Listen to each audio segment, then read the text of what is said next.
একবার খেয়েই এটা আমার খুব ভালো লেগে গেছে। বেল পাতার মতো দেখতে এই পাতাগুলোই হচ্ছে ঘাটকোল পাতা বা খারকোল পাতা। আজকে করব এই পাতার বাটা।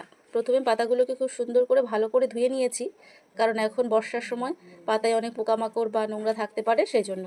এরপর এই পাতাগুলোকে এই দেখুন এখানে কুচিয়ে নিচ্ছি খুব সুন্দর করে। সবগুলো পাতা কুচিয়ে নেব। তারপর কিভাবে এই পাতা বাটলে অনেক বেশি টেস্টি হবে এবং খেতেও খুব ভালো লাগবে সেটাই আপনাদেরকে আজকে দেখাবো।